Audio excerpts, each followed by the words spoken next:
Count on a 98% winning record, over $1 billion in settlements, and pay nothing until we win. The greatest athletes are your champions on the court. Sweet James is your champion in the courtroom. Awarded Best Attorneys in America. 6 months after starting my degree, I lost my grandpa. I wanted to stop, but my advisors and my peers said, no, we're gonna keep going. And I became the first out of 21 grandkids with the masters. It felt good to see my mom's face. She was very proud. That was literally all I needed.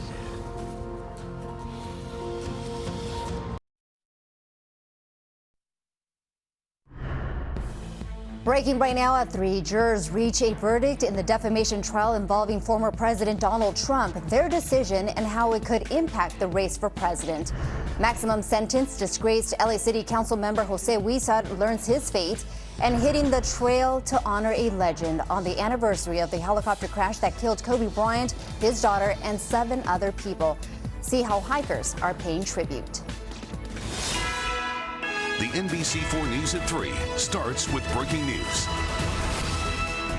Good afternoon. I'm Annabelle Sedano. We begin at 3 with breaking news in the defamation trial involving former President Donald Trump. A jury just ordered Mr. Trump to pay writer E. Jean Carroll more than $83 million in damages for repeatedly defaming her. The 9-person jury reached a verdict today in less than 3 hours. The decision came after the former president stormed out of the courtroom during closing arguments. He had already been found liable for defaming Carroll while he was president by mocking her allegations that he'd sexually abused her. This jury was only tasked with determining how much she should be paid in damages. Ahead on NBC Nightly News, more details and reaction on the decision, plus what it means for Mr. Trump's presidential campaign. Meantime, here at home, former LA City Council member Jose Huizar is on his way to prison, 13 years for corruption after he pocketed $1.5 million in cash and gifts.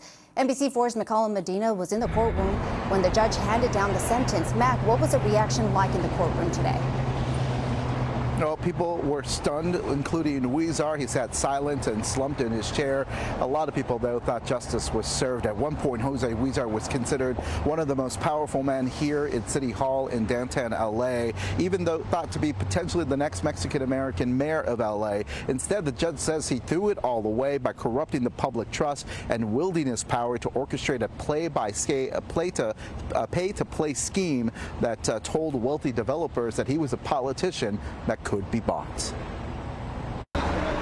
Rushing into the federal courthouse this morning, Jose Huizar knew he was going to be sentenced to prison. Hoping for 9 years after pleading guilty to 2 charges of corruption and tax evasion, he sat slumped and silent as the judge said it would be 13 years. He chose to act with greed, and instead of public service, he chose corruption on a massive scale. Federal prosecutors say as a former city councilman and chairman of the city's powerful planning committee, Huizar not only took the bribes, he orchestrated them. Huizar only spoke in front of the judge for less than 30 seconds, apologizing to his family, the city, and his constituents, taking full responsibility. But in a letter to the judge sent earlier, he wrote that he didn't fully realize what he was doing, writing, quote, "I got lost in it. Shiny things were dangled in front of me, and I could not resist the temptation. The money, the fancy dinners, luxury flights, it was there for the taking, and I was not strong enough to say no." U.S. District Judge John Walker didn't buy it, saying he simply didn't just take the bribes. He, quote, was the leader and the organizer of the bribery scheme. And the corruption puts democracy in peril because it, quote, causes the public to believe the system is rigged. If the public sees this type of corruption, it has a corrosive effect on our entire democracy. The judge acknowledged Huizar's humble beginnings and contributions to his east side and downtown communities, but still reminded him that while he took responsibility today, he did fight the charges, pointing the blame to others, and use his own brother and mother to launder the dirty cash. Huizar was ordered to also pay restitution, a total of about $444,000. He paid about $50,000 of that today, in addition to $39,000 to the IRS. In downtown LA, I'm McCollum Medina, NBC4 News.